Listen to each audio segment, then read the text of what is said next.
The orange made same. Yeah, you gotta go with the orange hands. So let's give this one away. Let's give this one away. Price-wise, price-wise, they run around 300,000.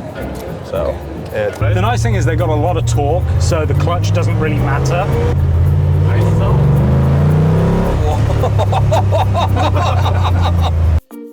We are here now at the fair, and we already see we have some very interesting pieces. We have pocket watches, we have furniture, we have artwork, we have huge carpets, and now we are trying to find some friends. We're going to shoot with everyone, and now let's see. I also know that some dealers from New York are here, which we never did a video, so let's try to find their booth and let's go. Look who we have here. So, a long way for you. How long was the flight? 16 hours. Okay. 16. But I slept like 9, so it was okay. It was okay. From Dubai, Momentum is here with us. It is, I mean, last year you were also here?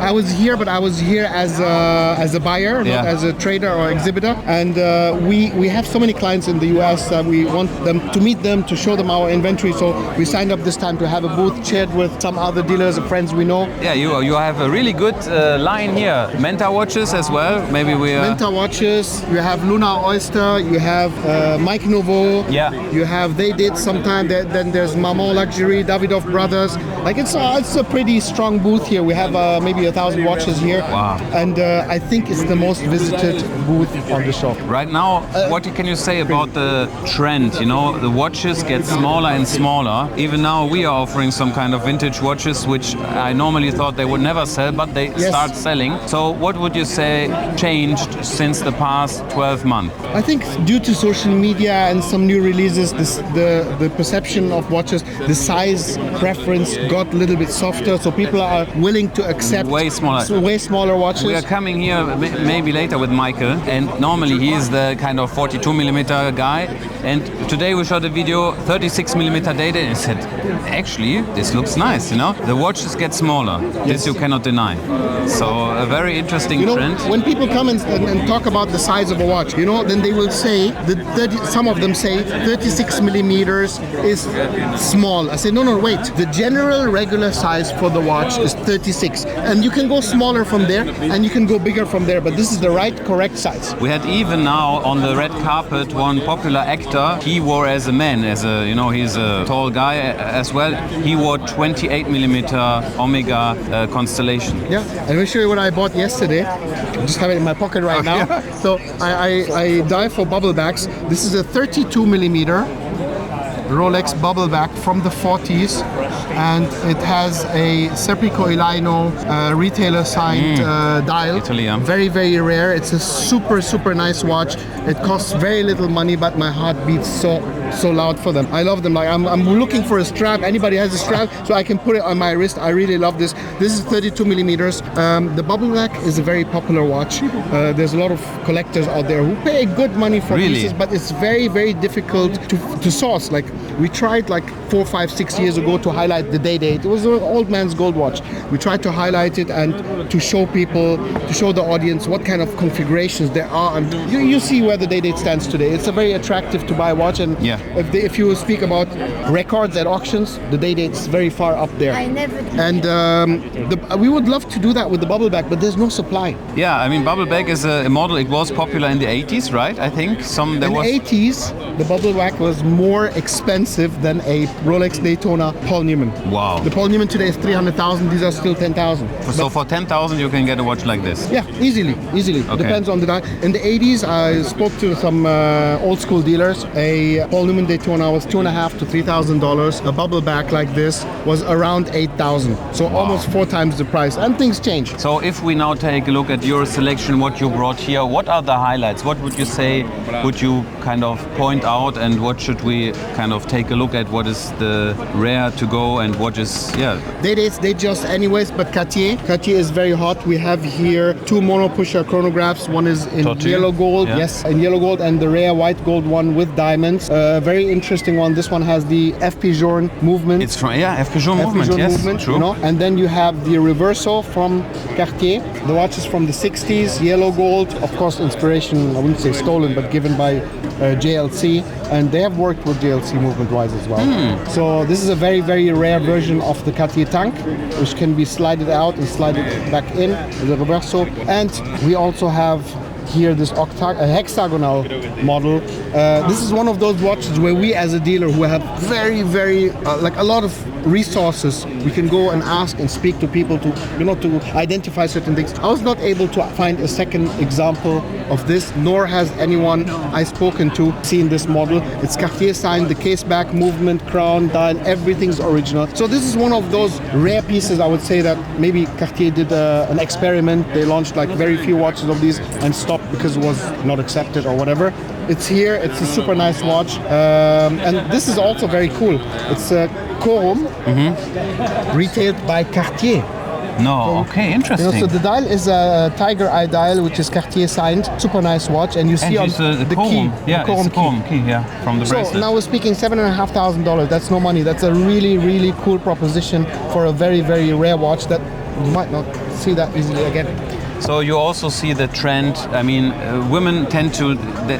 Are they a real target audience? Because in the past, for example, if we look at my audience, 90% is men. Yeah. So how is it with you? More and more ladies' watches. If you come back to Dubai, I don't know, maybe it's been more than half a year that you've been there. We have a complete section of ladies' watches. We have like 30 to 40 ladies' watches there. Ladies, since this new Cartier Piaget trend, are looking more and more to buy vintage watches.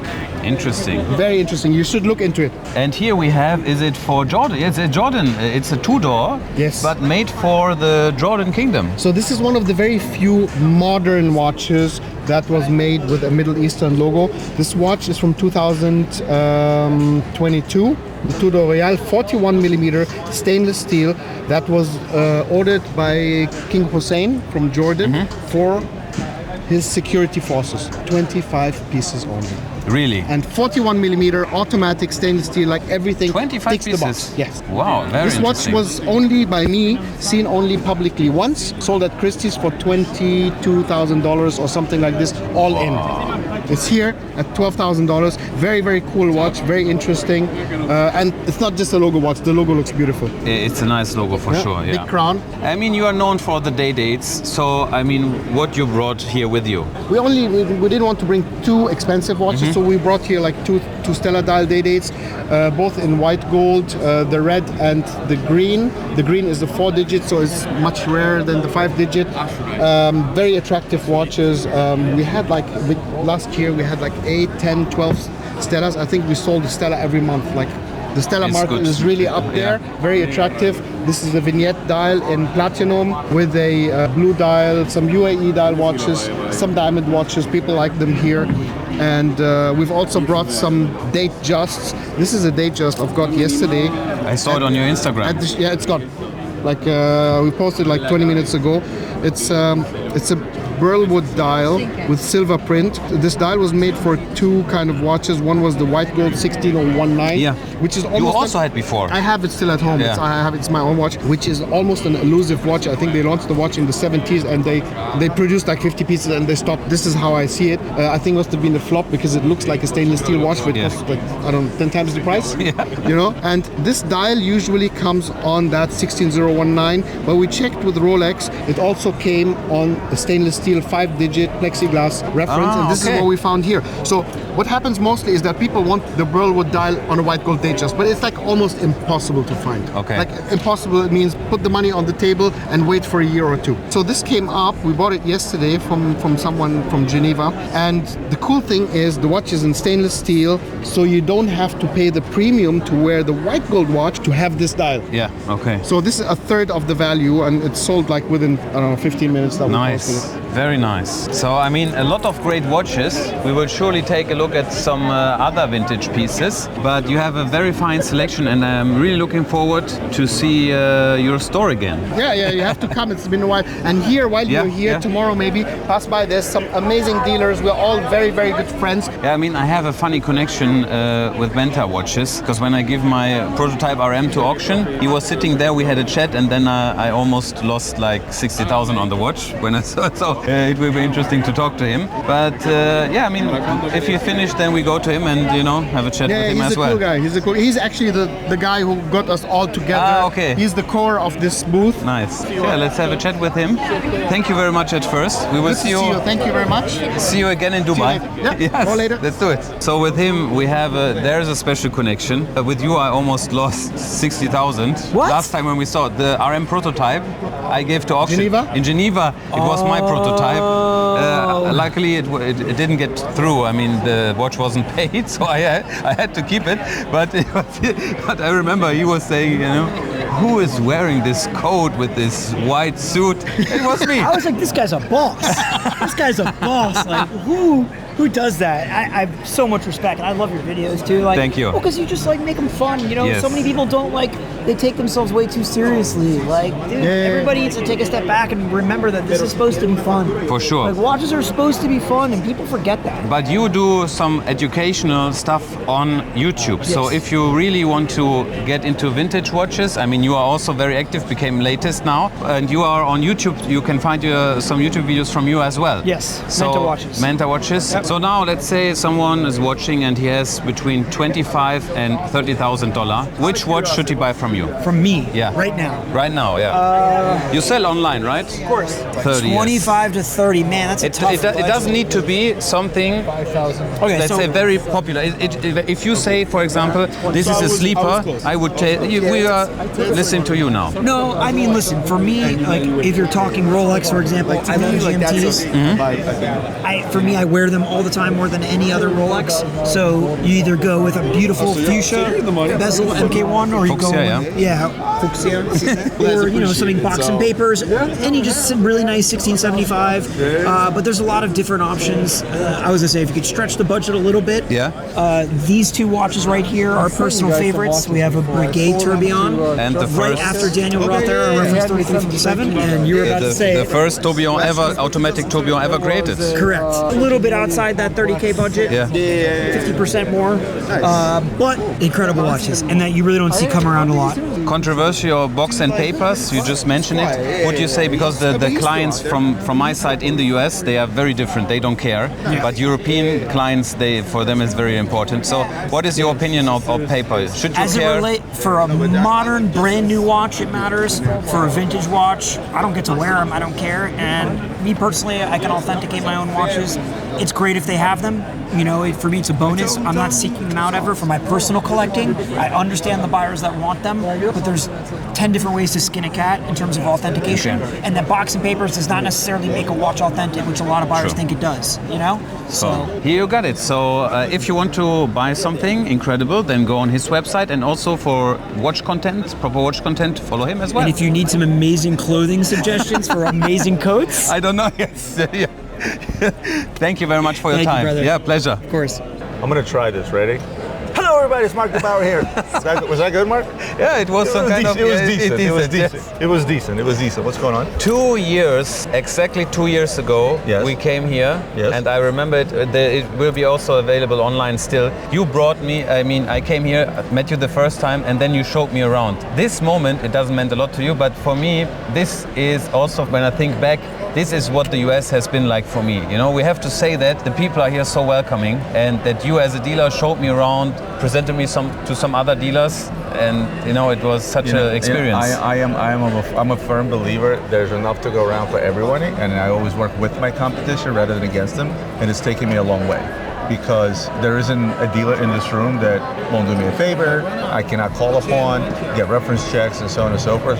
And because there was a time of a good 6-7 years where we did so much wholesale, I got to know so many dealers. And my thing is this: any given dealer could have a watch that I may not necessarily want, but another dealer friend may.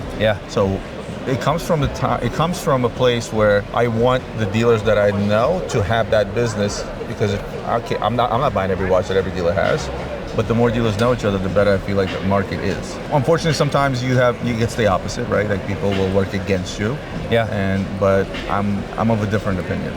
Sometimes it bites you in the ass, but most of the time it's been good for me. I tell you, right now we are here since March, and I like the US a lot. All I have connected with, they're so nice people, and like you said, the business is so opposite. What we do, we cannot compare to you, and we sell so much different stuff than you with all the perfume and so on. So it's really nice to be here. But it doesn't matter even if we're selling the same things. You have no idea how many times customers have called me and say, "Hey Roman, I want a watch." Well, I'll tell them the watch is $10, right? Yeah. Hypothetically. And they say, well, I have a deal with such and such dealer for this. And even if I have the room to undercut the next dealer, I would still say that's a good price. Because the last thing, I've had experiences where it was done to me a bunch of times, and I don't like, and it's still done till this day. Plenty of dealers were out there said, they'll say, oh, Luxury Bazaar gave me this. Oh, I'll beat it by $500. I will never do that if I'm already giving a fair price. I believe in karma and God, so I believe it comes back and bites you in the ass anyway. So in the long term, I'd rather say, hey, you're getting a good deal. Yeah. As long as it's a good deal, you know? And we have to say, you are a strong influencer. You influenced me. Yeah. I bought a Cobra. Oh. I have, you cornered the market a little bit. Is it possible? It is possible. Yeah? It is possible when you have every variation. What is going on here? The reason for the Cobras is, you know, AP is my favorite brand. You know that I'm a humongous fan of Gerald Genta. This was one of his babies. This is considered till this day, as far as I'm concerned, the best bracelet integrated, case bracelet integrated watch in the world, the way that it has been made. A lot of people don't look at the bracelet outside of the watch, they look at the watch first and foremost, and then the bracelet or strap comes secondary, whereas the difficulty level to create something like this type of bracelet, and I'll use the new Patek Ellipse that just came out with the bracelet. People are like, oh, what is this for 80-some thousand? 80% of people can realize just how intricate that bracelet is and what it takes to make, but it's harder to make on the watch, right? So that's one thing. Another thing is that little bit of controversy. What came first, the Royal Oak or the Cobra, True. right? Yeah, integrated bracelet. Because this is a reference number 5403. The Royal Oak was 5402, but yet this came out in 71 and the Royal Oak came out in 72. Doesn't make sense a little bit, right? Because this is reference 5403 and the Royal Oak is again 5402. So, but again, it's created by one of my, what I feel is a legend of a watch designer. I don't think, I compare Max Buser sometimes to him as the modern day Gerald Genta. Obviously his stuff is a little bit more avant-garde, but the amount of things that Genta has designed and the movement, this is the JLC movement, the same one that was in the Royal Oak as well. Interesting. This is the one that they used for years and years, or based their movements on this movement. So, and it's, you know me, I'm a little OCD, so if I'm gonna find one, I want them all. So you have your traditional dials, you have, let's see, we have the Aventurine dial, Lapis. the Onyx, the Lapis, the full 5A, which I thought I would never find. And of course you have the regular editions with the diamond markers and the day days, which came a little bit later. In terms of price, they were always under 20,000, and then now they are all gone. Yeah. And but the production numbers on these were less than that of the Royal Oak. Very, very low production numbers on these. So when they're all gone, it's one of those things where I felt that the timing was right to do this. You went in. What can I say? Listen, we buy. You know me. I buy. You have more. I think you have more. I've sold quite a few off. You really? Yeah. I've had doubles. The only things I had no doubles of is the stone dials. So the Lapis, the Onyx, and the Aventurine. Onyx also. Yes, Onyx, Aventurine, Malachite, and the full 5A. How much is this one? The duplicates, I have to look it up. Somewhere around 85, 90,000. The duplicates you can easily find on the regular dials, which are the diamond markers. Obviously, the one that's turning tropical is one that's turning tropical. I can't do anything about that. But yeah, it's I have this one. It's a fun journey. They sell for those that know kind of thing. So it is what it is. I mean, watches get kind of smaller in size, and I think this will help this one for But the sure. thing of it is that watch doesn't wear so well. Because of the integrated case, it doesn't wear so well. Here's my last crazy buy, because this is definitely a Roman buy. Ready? One of a kind. Whoa! So the Audemars Piguet Perpetual Piece Uniques. All of them are one of one. Emerald, sapphire, and diamond case. Wow! Perpetual calendar, mother of pearl, matching. Mother of pearl, what do you call it? Subdials. Subdials, yeah. And again, I brought these to the office. Of course, Adrian had it fit, but this is what separates, men from the boys, as they say. Because you know what? In this business, you have to have balls and a sense of humor, as they say. I mean, you really, you buy stuff which you don't see, and that's why we are also here. I want to talk about one brand which I really like. I had just one piece, and I'm looking to buy some other maybe for myself. We are talking about a design icon, Aikipot. So, pure accident, Marc. I'm in Geneva. This was Watches and Wonders or Geneva Watches? Watches and Wonders. I'm in the Bon Rivage Hotel. I'm hanging out at the Bethune. I come out of DB3. If you remember how that was set up, the room was, you come into Bon Rivage, the room was right here. I come out, I make a left, this is where the restroom is. And you know how everybody's set up in different rooms everywhere. And I look to my right and I see there's somebody set up in the room that nobody can even see. I'm gonna go see who it is. Went to the bathroom, washed my hands, and I come out and I see Occupod. Now I remember selling Occupod when they first came out, and I mean, Marc knew some design, very space age, very ahead of its time if you think about it, right? Like, obviously, this is one of the Gen 1s, right? Obviously a very familiar strap because he did the design for Apple Watch, which is why the new generation, they cannot use these straps anymore. Interesting. So interesting fun fact. This is the Apple strap. Yeah, this is what you get on the Apple Watch, right? And Marc Newsom took part of the design of the Apple Watch, right? So I started talking to the gentleman, a guy from Germany actually. I should introduce you. In fact, I will introduce you because you should carry them in Germany. Yeah. And we start talking, and we went back and forth. He showed us some crazy stuff. This is the Holy Grail. This one, right? I saw it. This one is... Because now it's also KAWS. Yeah. And KAWS today is not KAWS 15 years ago. This is a big deal, right? You know, you have a $3,000 Occupy, you have a $50,000 Occupy. Yeah. So with that said, I started to talk to him and I said, he's like, I bought the brand as a whole. I managed to get some old stock, stuff like KAWS. So you had Gen 1, Gen 2, and then he came out with Gen 3. Doesn't mess with the design, keeps the original Newsom design, now gives you a bracelet and a strap, and retails the watches for $3,500. Wow. Right? So his goal was to lower the pricing because when Newsom came out of the gate with this, they made him expensive. Right? They made him expensive. They were in the realm of 12 to 15,000 US. And they were selling well. But then, you know, not everybody knows how to run a business, things happen. Lo and behold, I asked him, we talked about marketing a little bit. And you know, every new and upcoming, whether it's a revived company or a new company, they want to go and put their stuff into ADs and be in the right places. And I keep telling them, I was like, why would you guys give up 45% margin for what? For 20 to 30 people that may walk through the door and your watch will be discounted anyway. I said, you need to put one on my wrist. You need to put one on Marc's wrist, on Watch Eric's wrist, right? And have guys like us sell it because you usually get a lot more eyes. Long story short, I like the guy, because you know me, I'm about people first, right? I like where the guy was going. I like this vision. I like the fact that he had the runway to stick with the brand, meaning he had the money to put behind it to make sure it's done properly. And I said, listen, I want him. Nice. That was it. You know, it's that simple. I like the design because it's so unique, it's so futuristic, although it's a nice timepiece. It's timeless. The design is timeless. Yeah. Marc Newsom has designed quite a lot of cool things. The Atlas clock. Marc Newsom Atlas clock. I think it's the most beautiful Atlas clock, right? And you know, sometimes you find passion from your own personal taste too. Nice. Even though it's not the best thing to do in business sometimes, because you know, if I only buy what I like, I'd probably be out of business. But sometimes that's normal to do. So if we take out some bangers, which the people have never seen, what would be your top 3, which we should highlight out, which they can find with you? So I'm going to start with David Candel, another guy that I visited while I was in Geneva last. And walk this way, I'll show you something. So David Candel, I worked for many years for JJ Lecourt. He's responsible for the triptyque. He's responsible for the Master Antoine Minute Repeater, the Perpetual Calendar. Okay. The guy has 36 patents under his belt. He decided to do his own brand under his own name, David Candel. These are all completely handmade.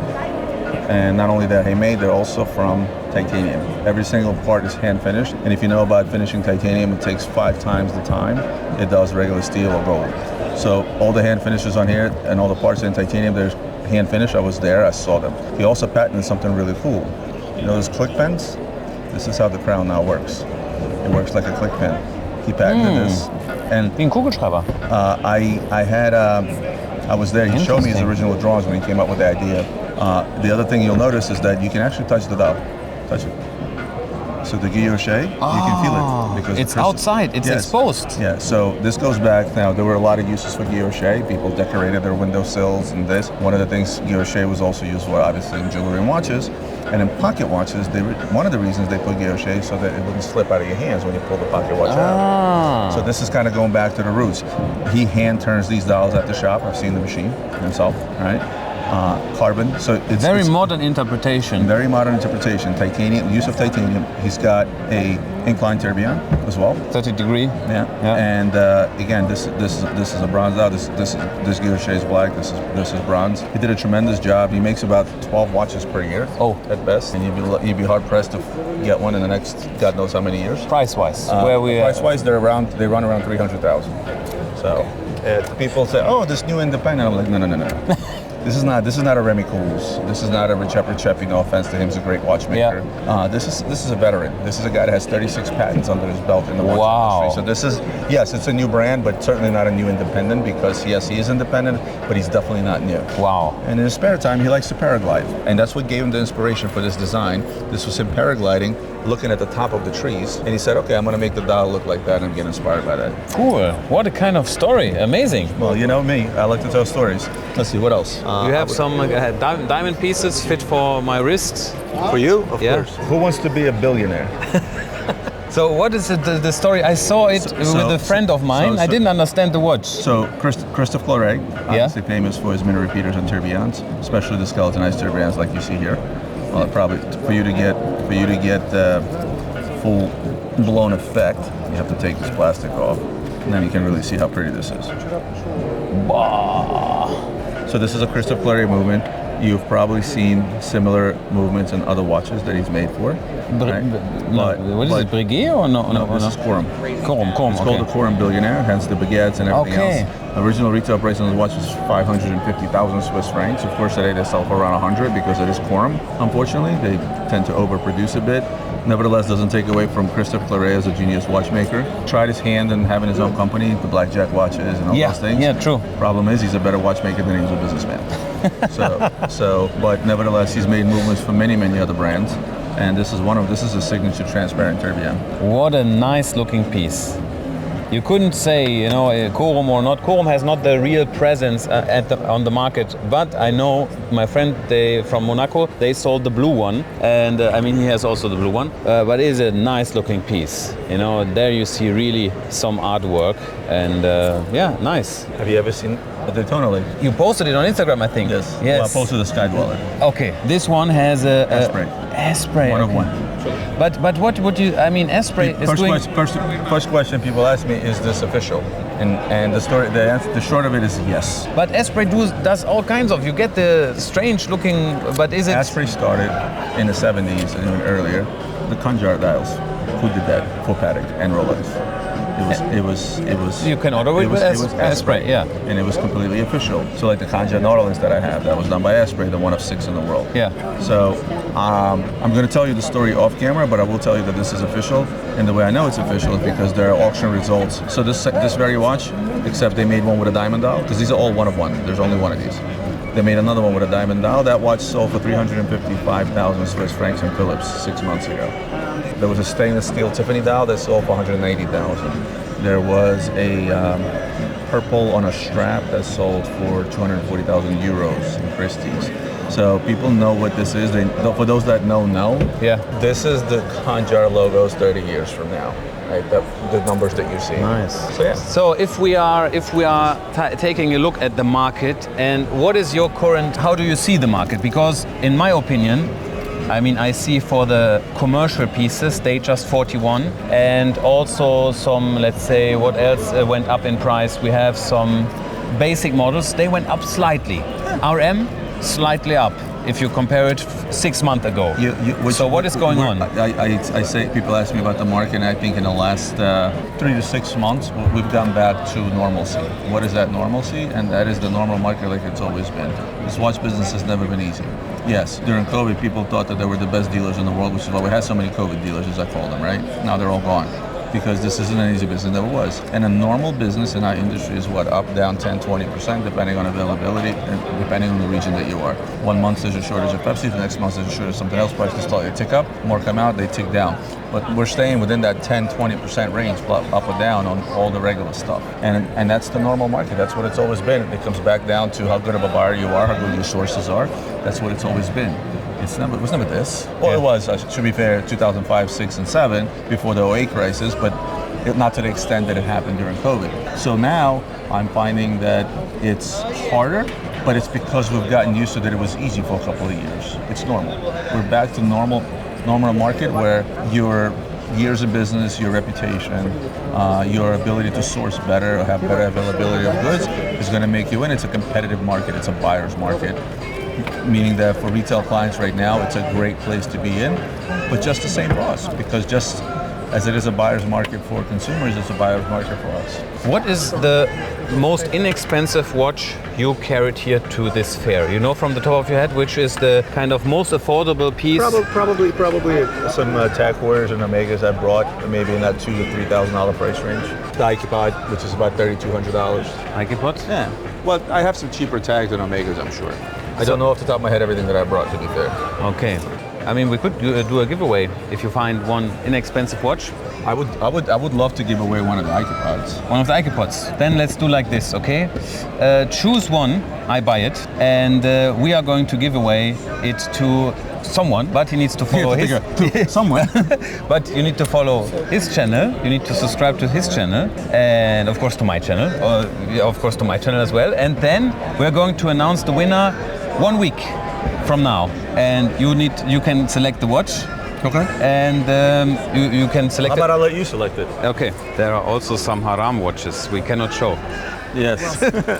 So we're gonna hide the sexy watches. Yes. Which one would you say? I think with iPod you gotta go with the orange. Orange hands. means same. Yeah, you gotta go with say. the orange hands. So let's give this one away. Let's give this one away. And yeah, you need to comment down below. Just one comment, okay? Just one comment.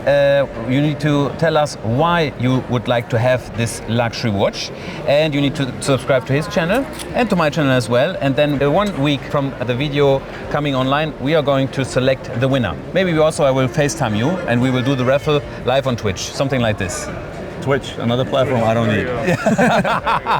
So great, it has been really a pleasure. Now I'm trying to find something for my wife as well. He's a good husband. Every time he comes to the States, I gotta find something for my wife. Yeah, some lovely. I'm sure we can find you a piece of jewelry for your lovely wife. Great. Thank you very much, Roman. It has been a pleasure. Thank you, Marc. Thanks Thanks always. for everything what you did for me. Of course. And hopefully we can give something back and you enjoy. So Sounds like a plan. Okay, good. Right. So it has been quite a time, and now we are here back again with John. The last video I really enjoyed. You showed us some incredible pieces, which, by the way, really went up. That's true. I mean, it's not because of me, but generally the market is picking up on the watches you have in your selection.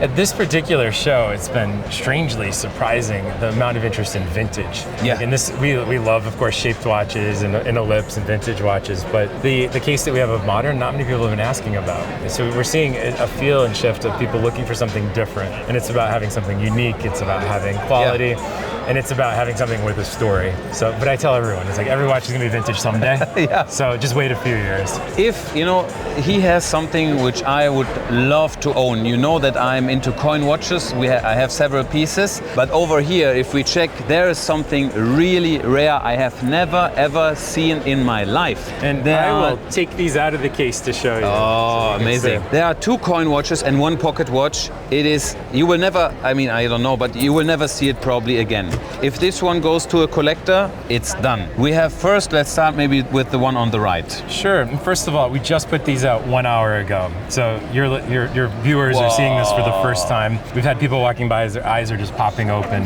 And when I first saw the picture of this reference 802 line 3J skeleton and diamond coin watch, I was just in complete shock. And then we have the archive too. We have the provenance.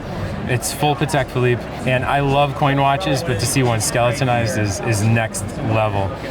We also have an 802 with a Breguet dial. And this is the kind of coin watch like 5 or 6 times a year I'm buying and selling. Yeah. I love reference 802s, but to see an 802 skeletonized, this is a once in a lifetime. Yeah. Have you ever seen it before in auction or? The only time I saw one was while working for Patek Philippe. Okay. In 2001, we had one of these in the vault, which was for a special exhibition. It was the only time I've seen one. It's been almost 25 years later, and we're seeing this one again. Amazing. I mean, the diamonds, even I saw them now appearing. This is something, wow.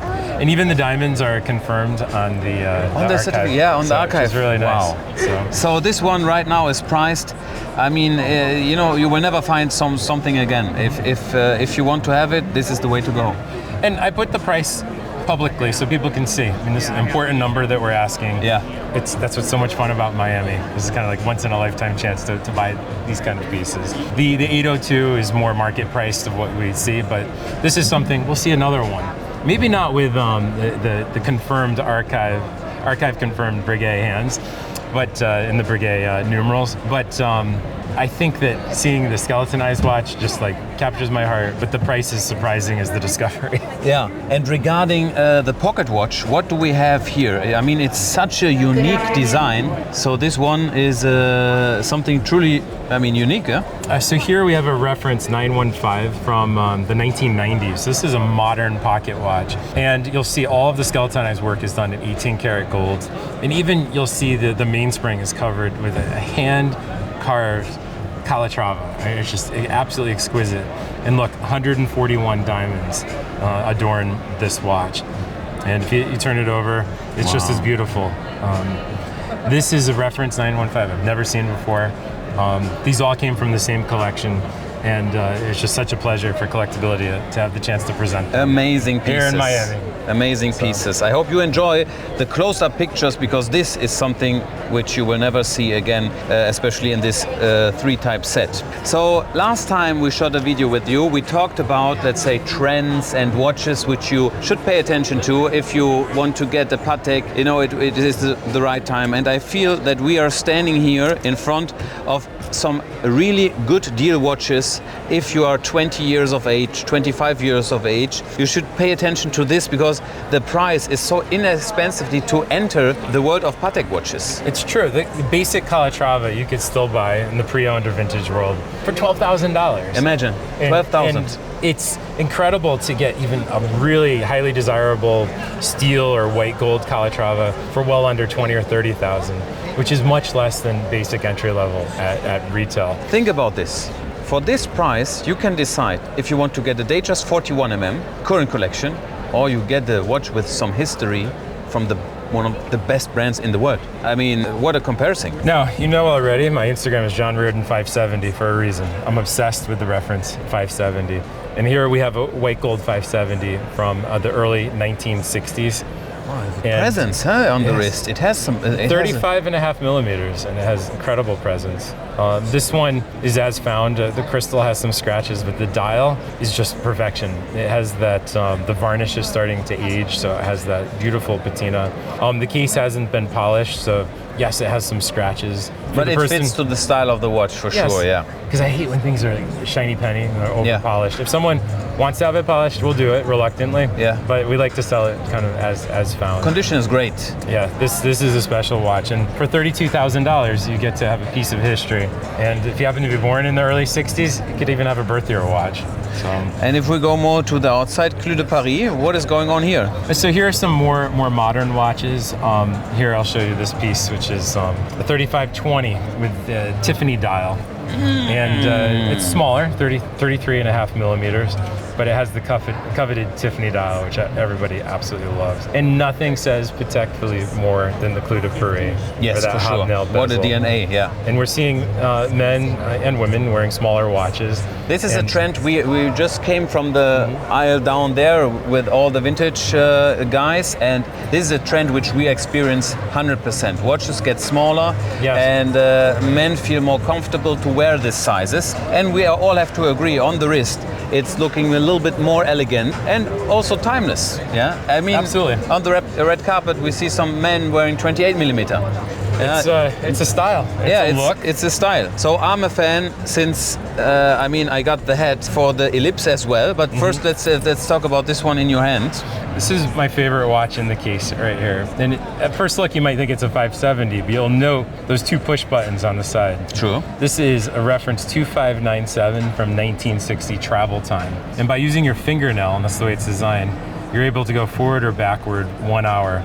So as you travel, if you're going back to Vegas, you can move fast. Back. Okay. Is it 2 hours or 3 for Vegas? I think 2. It's 2. And what's wonderful is the gentleman who originally owned this watch put his social security number on the back of the watch. No way! In case someone lost it. So Mr. McLeod will always remember him for his social security number. And I don't know, he might be still around. So. Yeah, who knows? This is the detail. And now let's talk about the Ellipse.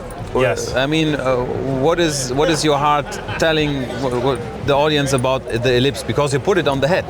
It's on the hat. Yes. This show for us has been all about the Ellipse. Really? As you know, we've had beautiful Ellipse displays. I like to put this back. Yeah. For some time. I'm obsessed with it. It's one of the purest, I think we discussed last time, of all Patek Philippe DNA. Yeah. Is the Ellipse, and this is a 1970s case that were repurposed to present the historical Patek Philippe line today. There are hundreds of variants of the Ellipse. There's the golden circle, there's vertical, there's horizontal. The classic Ellipse, time only, can still be bought for under $10,000. And you could even pick up a bracelet watch Ellipse from that $20,000 to $25,000 range. And then we have some amazing gem set Ellipses, which there's one I'm going to show you. I'll bring it over from. And just look at the diamonds on this particular piece. Huge piece. When you put this on, I mean, Huge. it's a look, but it is a statement watch. And for this, originally this would have been for a gentleman. The person who wore this, I bet, had a little Austin Power flair to him to pull off this particular watch. It even changed maybe a little bit to purple. We see a little bit coloration. It's a nice piece. And this particular piece, it's a reference I've never had before, 3609, line 1G. And for $65,000, there's nothing in the modern line today that's this bedazzled with diamonds that has this big of a presence on the wrist. I mean, what do you think about the modern, for example, discontinued platinum, which is a little bit bigger in size? What is your opinion on this modern watch? 5738s are fantastic. They're absolutely, and I think they're retailing now well into the 50s. And is that the last retail? We occasionally get them. We love them. We always find a good home for them. But when you go vintage for less than half or even a third of the price, you could get something so different. Like take, for example, this diamond set Ladies Ellipse. This is a 1970s reference 4288 with an onyx dial. Stone dial. And if this was in the line today, easily like $40,000, actually probably like $60,000, $70,000 gem set. $16,500 here in Miami. I have also one in my collection, one Ellipse, onyx style with the Iraq logo. Oh wow! Yeah, so this one I acquired in Germany from one person. So I mean, the Ellipse is something which I really like. It has a specific purist style to it with the two hands. But yeah, incredible. I mean, this is you have some incredible choice here, and there's also the quartz version. What is the name of this one? What is the name of what they call it? That would be an Ellipse, not a golden Ellipse. No, but they also say Nautilus. Oh, the Nautilus. Yeah. Oh yes. So that's the famous Nautilus, which was designed by Gerald Genta. So it is a hybrid. Yes, half Nautilus, half Ellipse, and you can see this has the two-tone dial. So it's proudly says quartz on the dial, and when these came out in the late 1980s, these were statement pieces in their own right.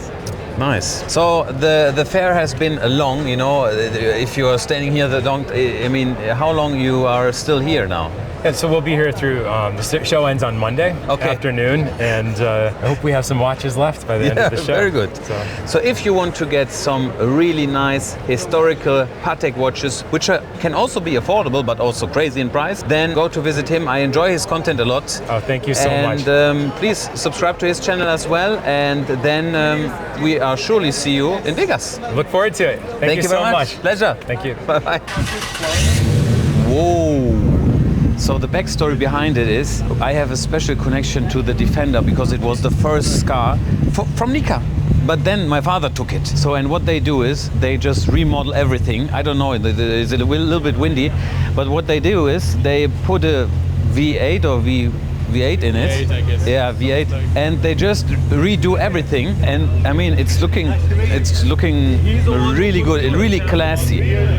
Adam, tell me, I mean, you know more about it. So what they did is they took the original Defender. Yeah. They don't produce it anymore. It's not in production anymore. And they put in a new engine. Yeah, so as well as LS swap, and they basically just do all of the accoutrements. So they'll do like an interior. Cool.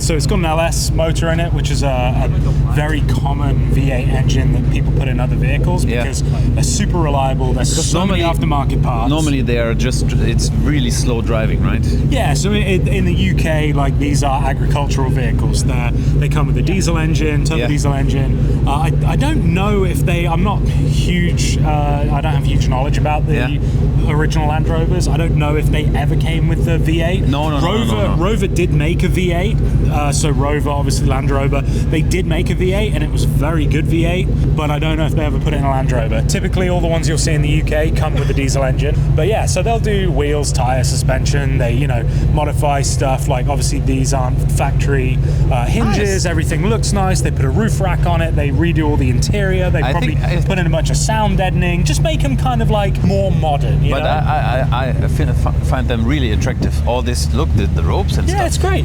It's cool. I mean, what is the price? 200, I think. Okay. And here we have aubergine color, even with the safari on the backside. Ay. Nice. Let's check inside. So here what you have is some Alcantara on top. Yeah. It has a real original look and feel to it, all the hinges and this kind of details. Every detail is done. It's nice. No, but it fits, it's not too modern. It's nice. I love it. Cool to see them daylight, but I really like the style. Smells good. Yeah. Smells good. Yeah. Okay, we are driving a manual. It's been a long time. Unfortunately, we don't know how to turn on the lights. But you feel the stiffness to it. Huh? The car is kind of raw. You feel it? You feel it? Yeah. Oh, yeah. I've driven many Land Rovers. They are an agricultural vehicle, that's for sure. You like it? Oh, I love Land Rovers. I have to say, whoa! This reminds me when I went to horse riding with my dad in the morning. We always left at 5 o'clock, and then we took from time to time this car. The bumpiness and this but I like it. What do you think? How much is a normal Defender? The slow one in the US. In the US? Yeah. I honestly don't know. This we should definitely. Whoa! This is a fun car to drive for sure. Is it easy to drive? No. Oh, okay. No. rough, right? The nice thing is they got a lot of torque, so the clutch doesn't really matter.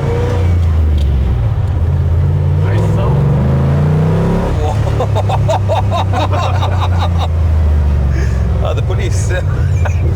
Fuck 'em, I'm not from it. The sound is crazy, Whoa. yeah? Yeah, these LS good. motors. These LS motors sound good. Yeah, it's like it's the tried and tested V8 swap. Whoa!